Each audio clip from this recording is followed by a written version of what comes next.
he was ordered to strip her naked in the public assembly, a fate worse than death to a chaste woman. Draupadi tried to hold on to her sari, but Dushasana, his arms were like thousands of elephants in strength. She turned to her husbands, but they could not help. She turned to Bhishma. He put his head down. Called out for the help of Dhritarashtra. He put his head down. There was nobody to help her, and she had no strength to protect herself. At that time, she cried out your holy names. Hey Krishna, hey Govinda. Hey Krishna, hey Govinda. And she remembered you sincerely, taking shelter in the core of her heart. And then, my Lord, you manifested yourself as an unlimited sari of cloth. As Dushasana pulled and pulled and pulled, the sari came off her, but always remained on her until he was exhausted. Simply because she remembered you, you delivered her. And do you remember, my Lord, Parvati, the consort of Shiva? She was surrounded by witches who were about to torture and kill her. But simply by remembering you, you descended and destroyed all of those witches and protected her. And little Prahlad, only 5 years old, his demoniac father, Hiranyakashipu, threw him in boiling oil, threw him from the top of massive mountains, shoved him to the bottom of oceans, fed him horrible, deadly poison. He had no strength to protect himself, but simply because he remembered you, you were there to deliver him. And the Pandavas, when they were living in Kamyavan, Duryodhana sent Durvasa Muni after you had already eaten from Draupadi's magical pot. He came with 60,000 disciples for lunch. And if you didn't feed him, he would have cursed you. At that time, you sent him to the Jamuna to take his bath. And Draupadi and Yudhisthira, they didn't know what to do. How to feed 60,000 people and prepare a feast in a matter of minutes. They remembered you, my Lord, and you appeared and said, please, give me some food. Yudhisthira Maharaj, Draupadi, what? First we can't feed Durvasa Muni. Now our beloved Lord comes, we have nothing for him. I said, no, bring the pot. And we looked at the very bottom of the pot and saw one little tiny shred of a vegetable stuck to the bottom. And we picked that up and ate it. And because you are the root of all existence, by watering the root of the tree, all parts of the tree are satisfied. Durvasa Muni and all of his 60,000 disciples in the Jamuna, all of a sudden, they became so filled up in their bellies as if they severely overate.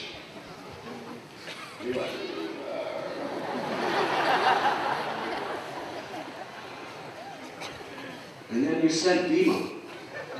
Told Bhima, pick up your club. Pick up your club and go to the river Yamuna and announce to Durvasa Muni, the big feast is served, come. Bhima was, but there's nothing here, we have nothing. He said, just do it. Krishna said, just do it. Even the shred was gone. And he was going to announce a big feast. So Bhima was faith in Krishna. He ran with his club. He said, Durvasa, the feast is being served. And Durvas Muni was thinking, if we go there after he cooks this big feast just for us and we can't eat anything, God knows what Bhima's going to do with that club. So they all ran for their lives. In this way, you always protect those who remember you. And Ajamil, even though he was such a sinful rogue, committed every type of sinful activity. At the time of his death, the Yamadutas came to drag him away with ropes to the abode of Yamaraj. And in fear, seeing the gruesome forms of the Yamadutas, he happened to look to his little son, Narayan. And he called out Narayan's name. And when he called out his son's name, he remembered you. Because when he was a little boy, he was a devotee. By calling out the name of his son, Narayan, he remembered you. And for that 1 minute of remembering you, offenselessly, the Vishnu Dutas came and rescued him. And in due course of time, he attained the highest perfection of Vaikuntha. That is the power of remembering you. But my Lord, although I am chanting your name so much, I cannot sincerely remember you. Please, please do not reject me, my Lord. Please do not reject me. Sri Chaitanya Mahaprabhu asked Haridas Thakur to accept a boon. Thakur said, there is one boon that I have been longing to achieve for a long, long time. If you can fulfill that, all my desires will be fulfilled. In every birth that I may take, allow me to attain the treasure of the food remnants of those devotees who are surrendered to you. Let that be my primary worship, birth after birth after birth. To take the Mahaprasad that is left on the plates of your devotees.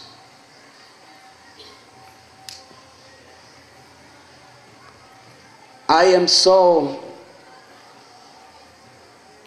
arrogant. I yearn to be seen by others as an important person. I long for prestige. That is my abominable condition. Although I'm lower than a dog. Please, my Lord, please forgive me. And now look, I'm asking for something so high. I'm asking for the remnants of your devotees' food. What impudence for me to ask for such something of such glorious quality. My Lord, just let me be a dog near the house of your devotee. So I may sometimes attain the food that falls out from their mouths. And then he begged again and again and again, let me be the servant of your servants. Sri Chaitanya Mahaprabhu was in ecstasy. He said, Haridas Thakur, your boon is fulfilled. I grant you this. Anyone who hears you speak, anyone who hears you chanting the holy name of the Lord,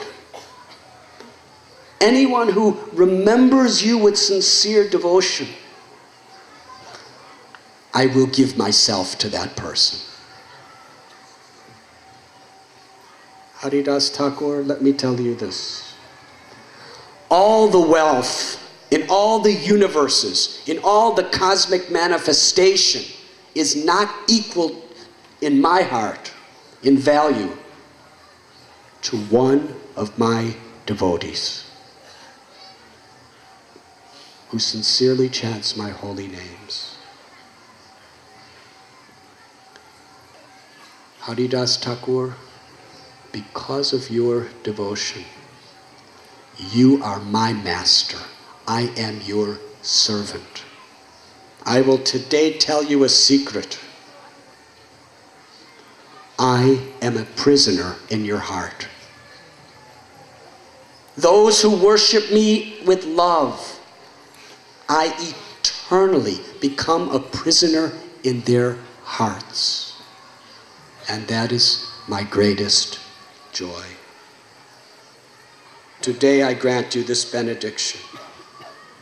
Without offense, you will forever serve me and all the Vaishnavas.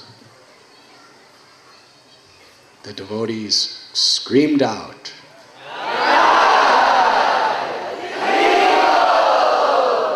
much louder, please.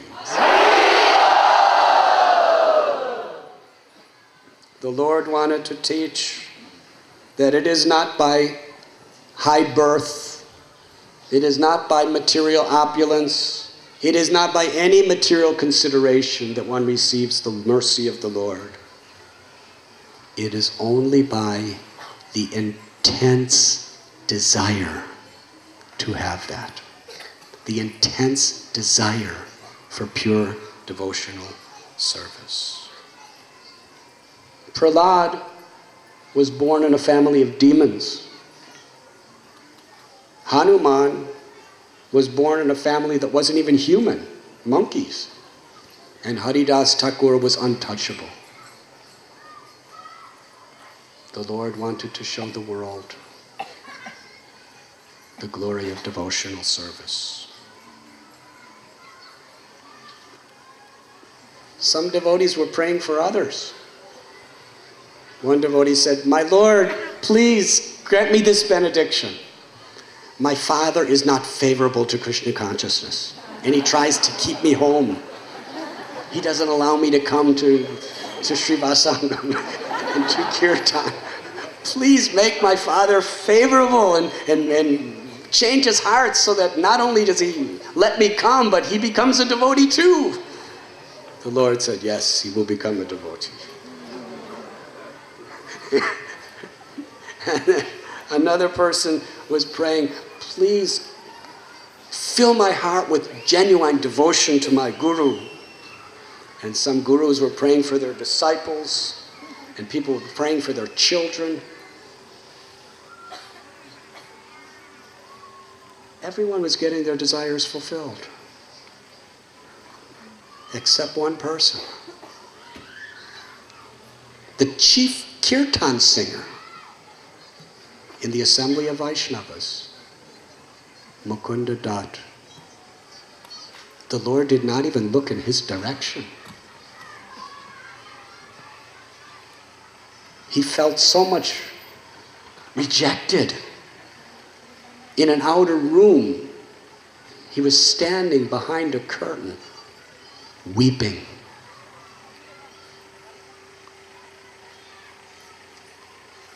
Srivas Thakur approached Lord Chaitanya. He said, "My Lord, why are you neglecting Mukunda?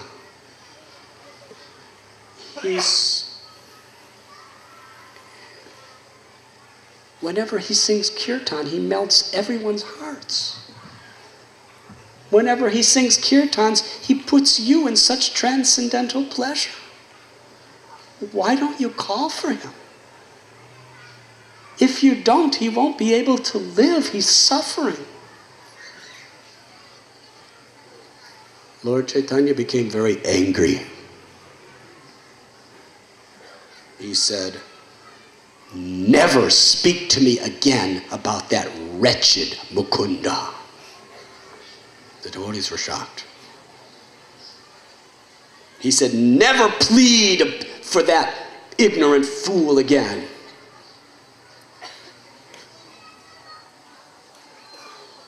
Srivas Thakur, he said, "My Lord, he's more dear to us than our life and soul. what has he done?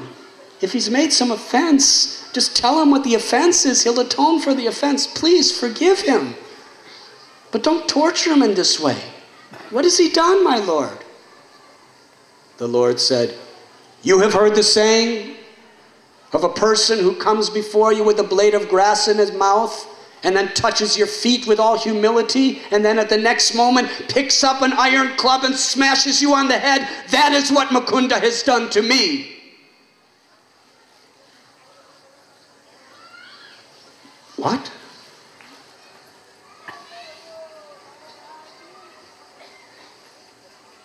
This wretched Mukunda, hypocrite, when he's with the devotees, he sings nice kirtans, he talks about the glories of the Supreme Personality of Godhead, but when he's with the impersonalists, he relishes the impersonalist version of the Yoga Vasishta and talks about how the Lord is formless, without personality.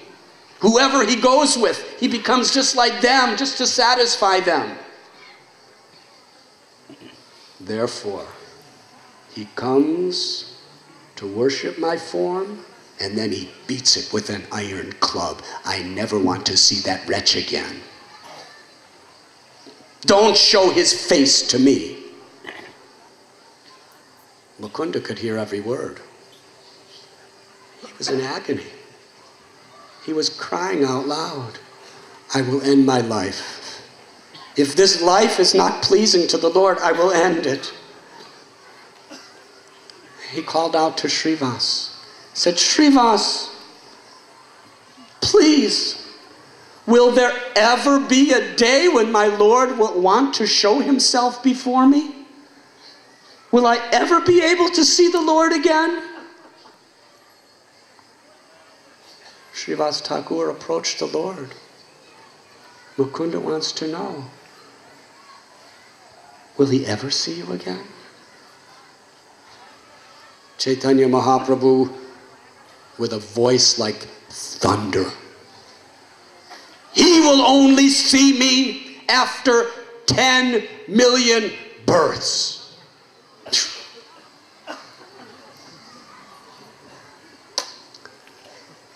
When Mukunda heard this, he smiled. His heart erupted with gratitude. He stood there as tears poured from his eyes. And then he cried out, I will see. After 10 million births, I will see Lord Gauranga. He danced. He danced. And he danced.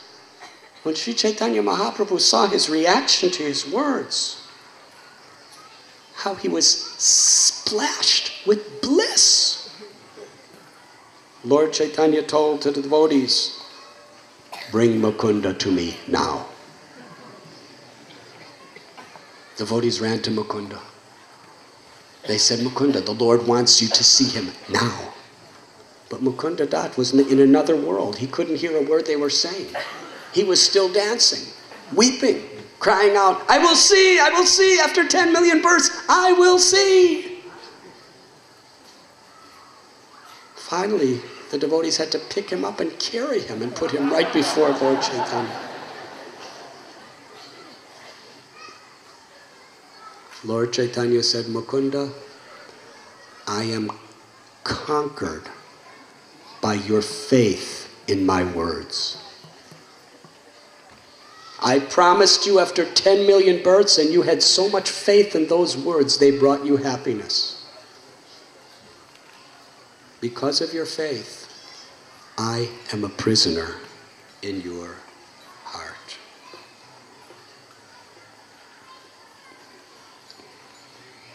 Please know, Mukunda, I only said those words jokingly. I didn't mean them. Because you give so much pleasure to all the devotees by chanting the holy names, you have never committed any offense. And even if you did, it is easily forgiven. Sri Chaitanya Bhagavat describes that when Mukunda was a young boy, he had a teacher who believed in impersonalistic school. So Lord Chaitanya remembered that.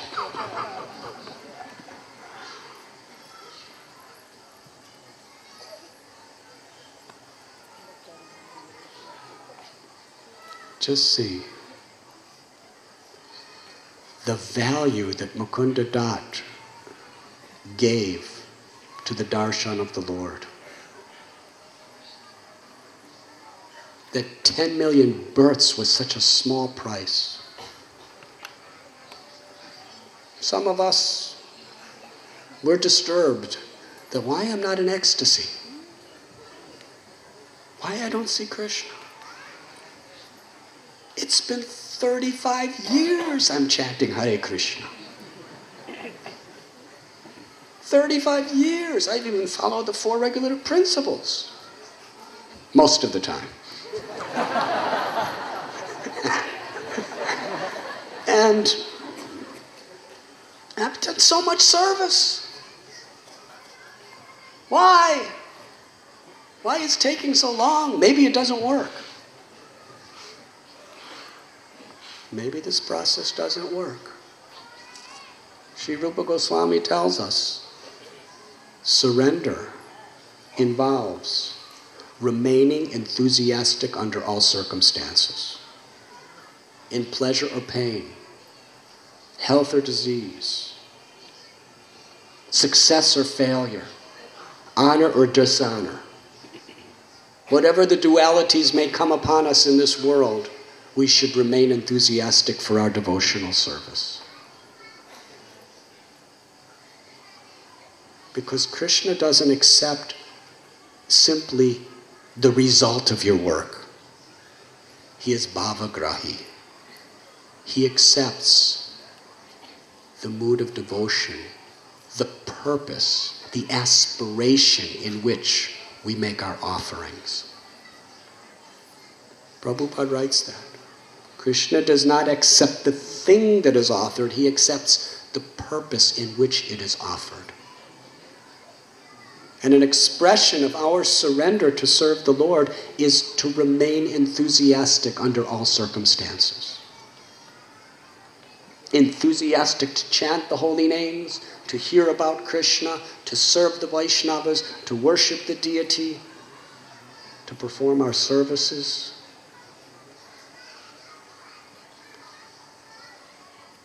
But that enthusiasm must be harmonized with patience.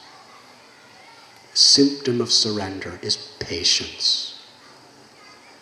Krishna is not our order supplier. We will go on being faithful to Krishna and serving Krishna. Ashlisya va padiratham panashtu mama darshanam maramahatam karotu va. Lord Chaitanya taught us.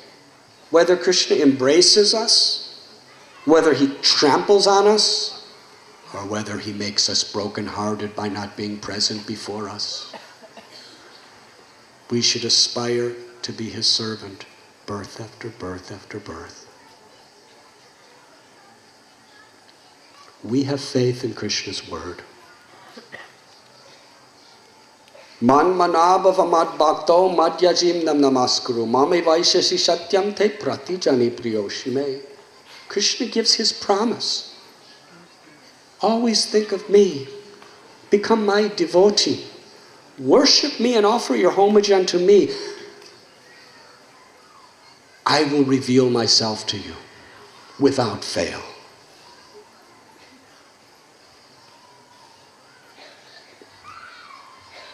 Mukunda Dat had such faith in the Lord of God, he was willing to go on practicing Krishna consciousness even with no apparent result for the next 10 million births. That is patience. Because in the association of devotees we develop this faith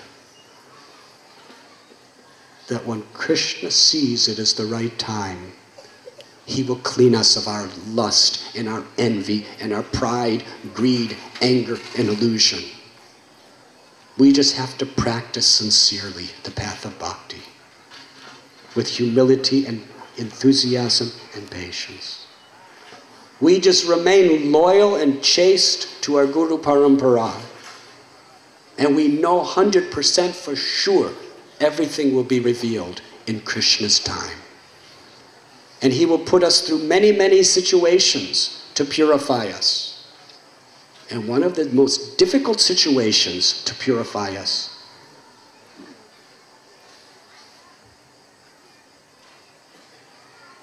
is when we just don't see that we're becoming Paramhamsas. After years and years, we're still struggling. What does that mean? Krishna just wants you to keep struggling. Haribo. But he's within our heart. He sees our sincerity, and he will give us the result. That is gratitude. A humble heart is a grateful heart. A proud heart thinks, I deserve, where is it? And whatever we get, is that all? But a grateful heart feels, I do not deserve. And whatever comes, yes, my Lord, thank you. Tatenu kampam susamikshamano bunjana evatma kritam vipakam. Even in a miserable situation, a devotee with folded palms thanks Krishna. I deserve worse. Thank you. You are my only shelter. Let me just remember you and serve you sincerely. That is the price of Krishna consciousness. It is not cheap. Mukunda Dutt had a grateful heart. He didn't take it cheaply. How many of you would be content struggling in devotional service for the next 10 million births, blissfully knowing that you'll get it? You'll get Krishna consciousness then. That is the standard of Mukunda Dutt's devotional service. Srila Prabhupada said, if you just sincerely follow my instructions, you will get Krishna consciousness in this life.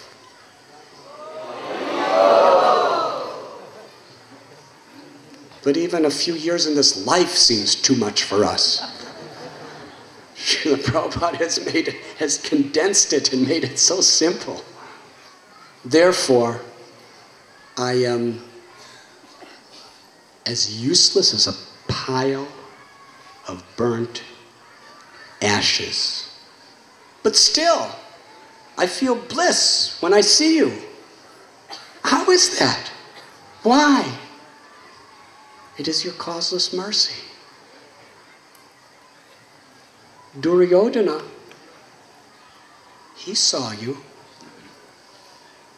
You came right into his palace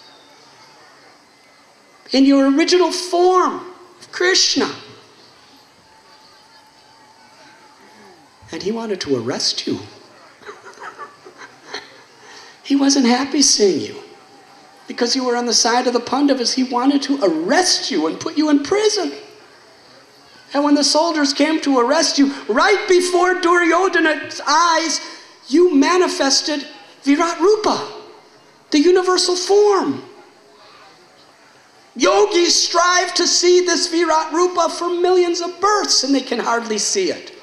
You revealed it right before Duryodhana. But he wasn't happy. He was miserable seeing your Virat Rupa. He was miserable seeing you.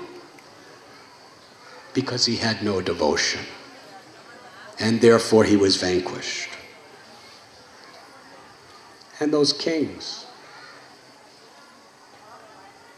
when you went to kidnap Rukmini, all those kings, Jarasandha, Rukmi, Shishupal, they saw you on Garuda, and then on a beautiful chariot, in your majestic form as the King of all kings, the Supreme Personality of Godhead. But they felt miserable seeing you. They picked up their arrows and fought you. And ultimately they were vanquished. And then, my Lord, you appeared as a beautiful boar, holding the earth in your tusks. All the demigods were praising you. All the sages were worshiping you. And the person who was closest to your darshan was Hiranyaksha. But he did not feel any pleasure seeing you. He felt anxiety. He tried to kill you. And ultimately he was vanquished. And the beautiful form of Narasimhadev, worshipped throughout the creation. You manifested that form before Hiranyakashipu. Was he happy to see you? He was miserable. And ultimately he was vanquished.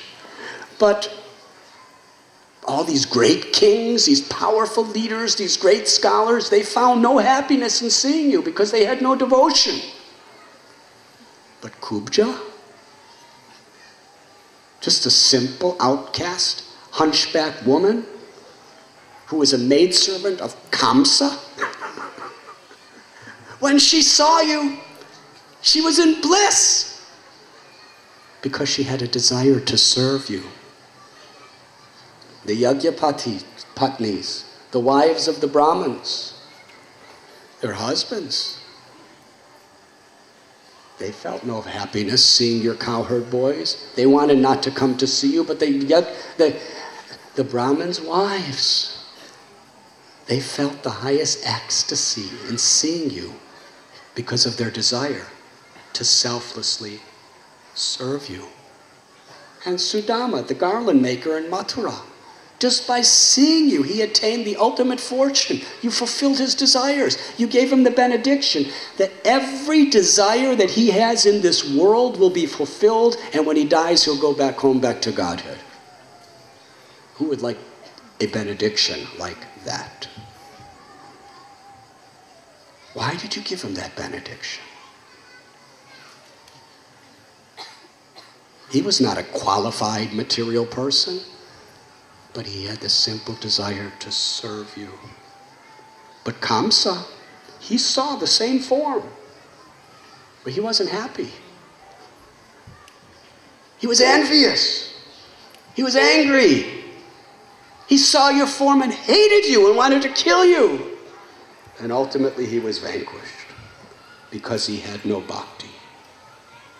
This is the power of devotion. Ananta Shesha carries all the universes on his hoods by the power of devotion to you. Lord Shiva has the power to give auspiciousness to everyone and anyone because of the power of his devotion to you. Narada Muni is the greatest of all sages who throughout the creation is roaming planet to planet, chanting the holy names because of devotion to you. And Shiva Vyasadeva, he wrote all the Vedas, but he was not satisfied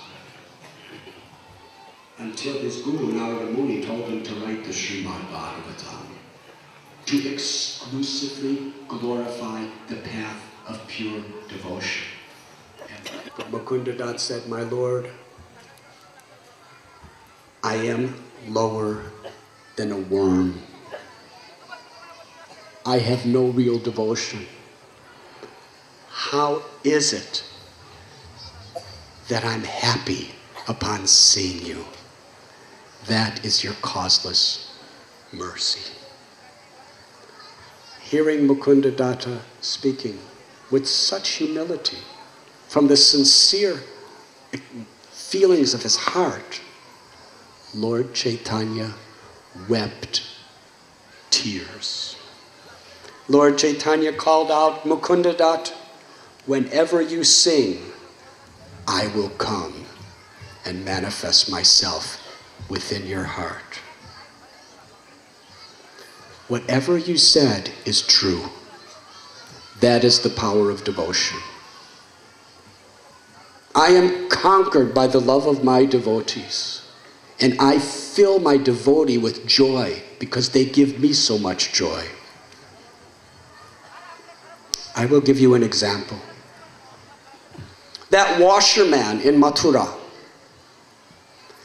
he performed many, many births of austerities. And as a result, he got to see me face to face.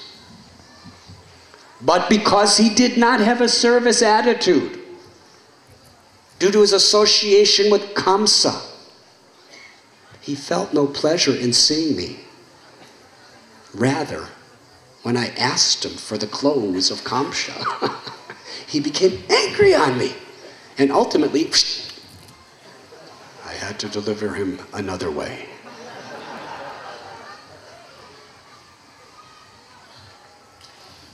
Mukunda Dat, I place pure devotional service in your heart. And I give you the benediction that whenever you sing, all the devotees, their hearts will melt. You will be dearer than life to all the Vaishnavas.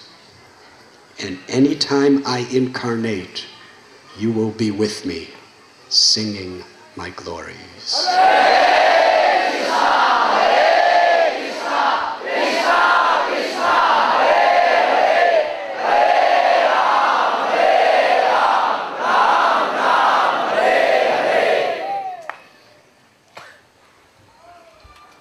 Seeing the mercy of the Lord on Mukunda Dat and the love of the Mukunda Dat for Lord Gauranga, devotees loudly cried out,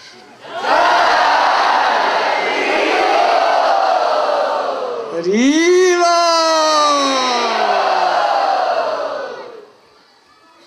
Anyone who hears this narration with a sincere heart will sing in kirtan with Mukunda Dat.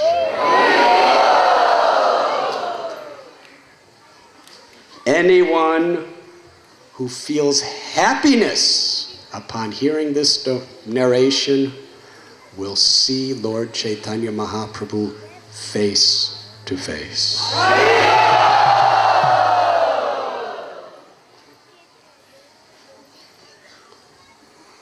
Srivas Thakur was very, very kind to all the devotees. Something special about this particular pastime that reveals the heart of a Vaishnava. We find the Lord Chaitanya was fulfilling every desire of every devotee, fully. He was manifesting the form of Ram to the Ram Bhaktas, Krishna to the Krishna Bhaktas. He was giving pure devotional service, filling them with ecstasy. But when they saw Mukunda not getting his desires fulfilled, no one was happy.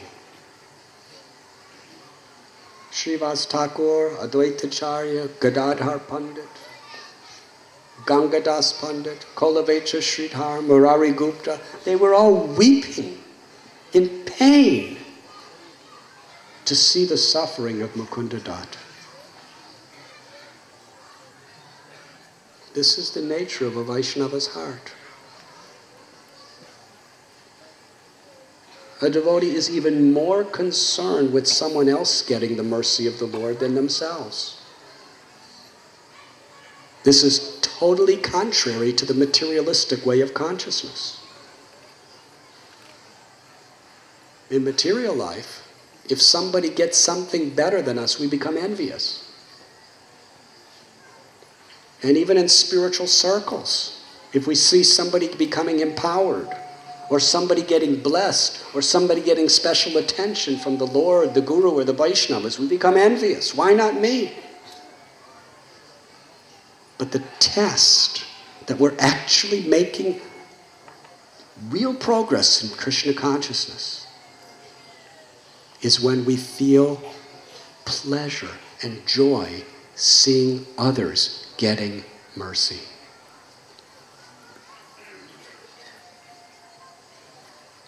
The devotees were not concerned that they got all their desires fulfilled. They were more concerned that Mukunda Dutt get his desires fulfilled. That is the nature of a Vaishnava's heart. Krishna tells Arjuna, you can understand my words because you have no envy. Parikshit Maharaj was the perfect recipient of Srimad Bhagavatam because he had an intense enthusiasm to hear, and he was not envious. Even the child that cursed him to die, he was his well-wisher.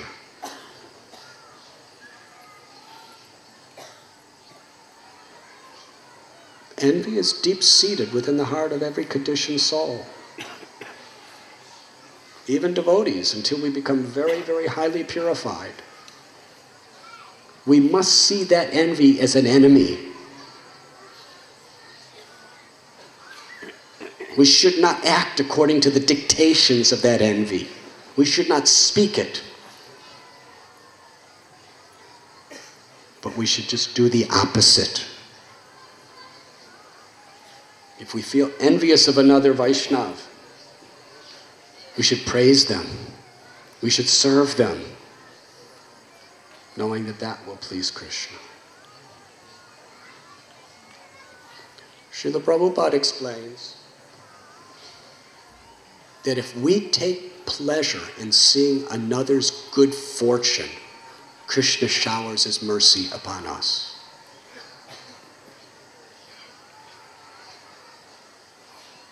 This must be taken very seriously. If somebody does something very great, and you can't do so great, that person may be proud and not get so much mercy. But if you take pleasure in seeing that person being empowered by the Lord and getting blessings of the Lord, you can make more spiritual advancement than him or her just because of your being a well-wisher. When we see someone prospering spiritually, or getting special mercy, special recognition, special empowerment, whatever it may be, if we take pleasure in their good fortune, Krishna showers his mercy on us. But if we're envious, he withdraws his mercy from us.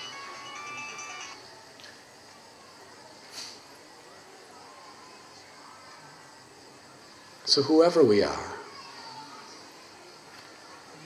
we can make perfect spiritual progress if we just understand the attitude of these Vaishnavas in this beautiful pastime. Genuine well-wishers for each other.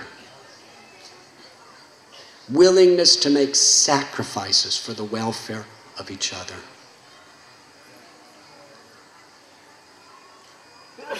Just a few days ago, our beloved God brother Nirguna Prabhu left this world here in Sri Mayapur Dham.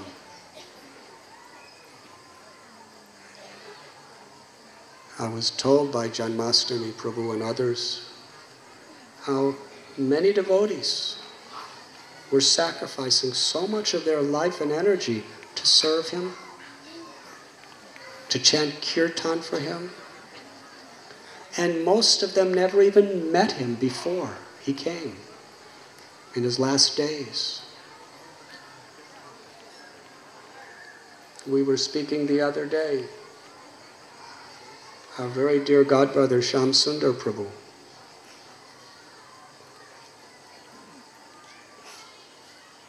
He had a tumor in his liver. His liver was disintegrated. He was soon to die.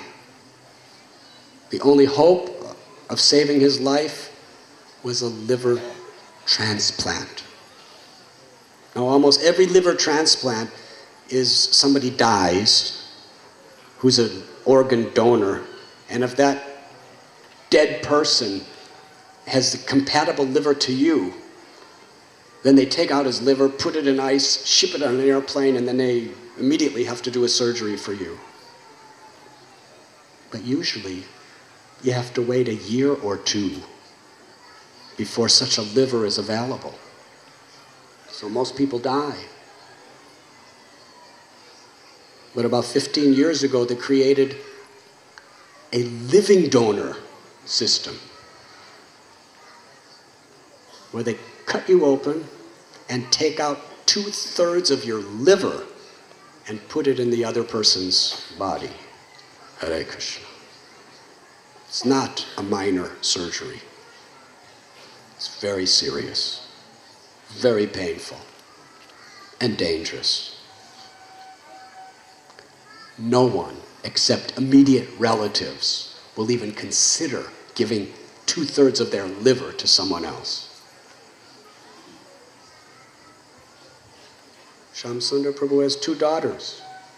Their livers were not compatible. I happened to be in Seattle, Washington with Malati Prabhu and Janaki Prabhu, 2 of the original disciples of Srila Prabhupada. And somehow we called Shamsundar Prabhu and he got the news that both his daughters' livers are not compatible. He said, "It appears I'm going to die. Nothing I can do." So the 3 of us came together and thought, maybe we can find someone who wants to give their liver. So Malati Prabhu put on the internet the story of Shamsundar and asked if anybody wanted to donate their liver. And gave the contact information of the hospital. The hospital that actually invented this whole process, the University of Chicago. Within a matter of days, the hospital was shocked. This was historical. They got approximately 30 phone calls from America, from England, from India, from Australia, from Italy, from Africa, of people who said, "I have the same blood type. I'd like to donate my liver."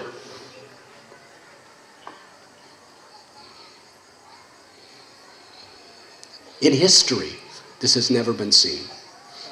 They said, even the biggest rock stars, even the greatest Hollywood or Bollywood stars, nobody will give their liver for them. 30 people are offering their livers. They approached Shamsundar and said, "Who are you?" He said, "I'm a Hare Krishna devotee." They said, "Well, you have the best family that there could possibly be. Worldwide family." Amazing. And one devotee, Gopinath, he was so enthusiastic. He never met Shamsundar before in his life. And he offered his liver.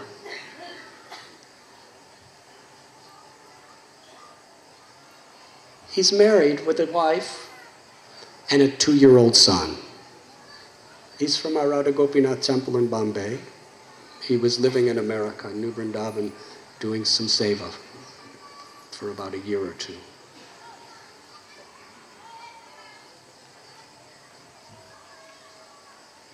He offered it. Not easy. He had to go through all kinds of tests. His first test was Janmashtami. Most of the day of Janmashtami, while we were all having kirtan and harikatha and serving the deities, he was getting all kinds of tests, laying under scanning machines and getting blood taken out of him. Then during the whole festival of Prabhupada's Vyas Puja, he was getting more tests in a hospital. Biopsies. And ultimately, he was accepted. And he said to me, he said, "I have to ask my wife. Because, you know, she's got a baby, and he may die, and he's only a 2-year-old child. and his wife, Parijata Prabhu. She said, there's no greater service you can do for Srila Prabhupada, so you should do it. Whatever happens, what's most important is your service to Srila Prabhupada.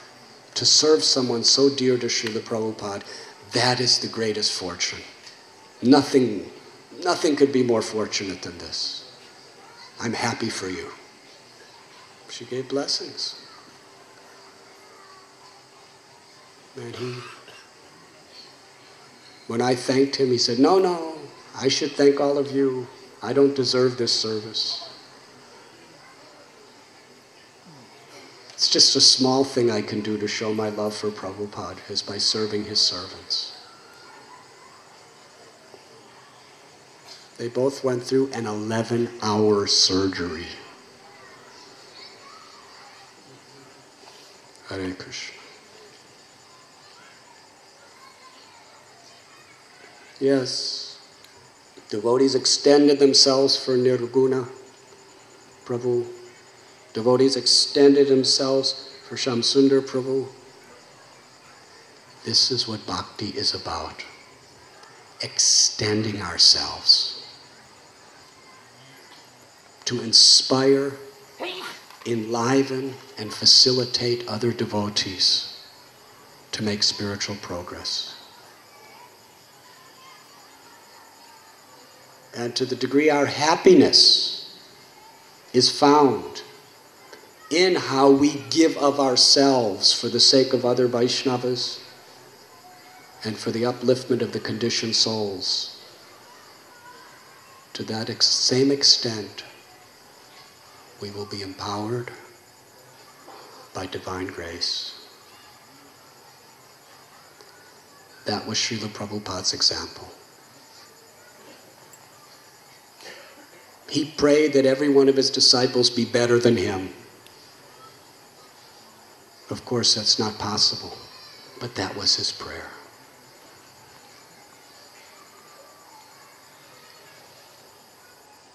Prabhupada loves all of his followers. We can show our love for Prabhupada by how we love each other. And showing love is not a cheap thing. It's not about just offering obeisances and saying Vancha kalpatarubhyascha. It's about meaning those obeisances and meaning the words of Vancha kalpatarubhyascha. It's about, without envy, reaching out to serve as the servant of the servant of the servant. To help devotees in their devotional service, and to feel joy when they prosper, and to feel sad when they suffer. That is love. That is what we find in this beautiful story. Chaitanya Mahaprabhu tested all of them and fulfilled all their desires.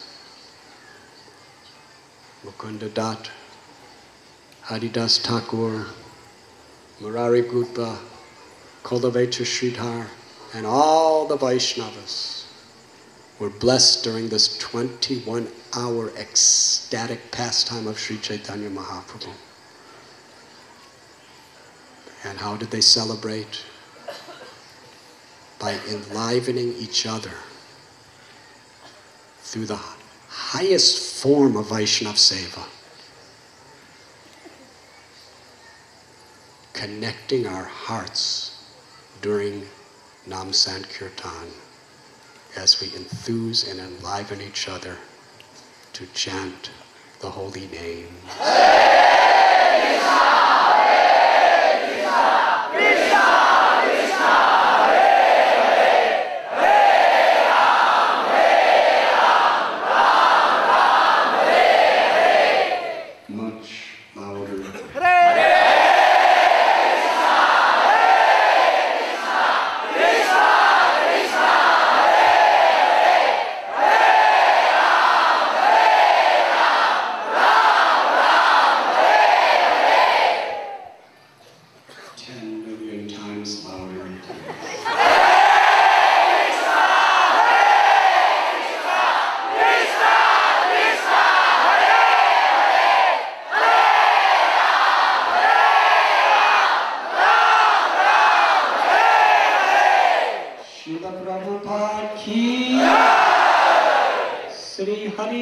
Nam Sankirtan ki Sri Radha Madhava Astasaki Devi ki Shri Narasimha Dev Bhagavan ki Sri Pancha Tattva ki Ananti Koti Vaishnav Vrinda ki Nithai Go Premanandi. Thank you very much.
Kalpatarubhyascha kripa sindubhya evacha patitanam pavanebhyo vaishnavebhyo namo namo.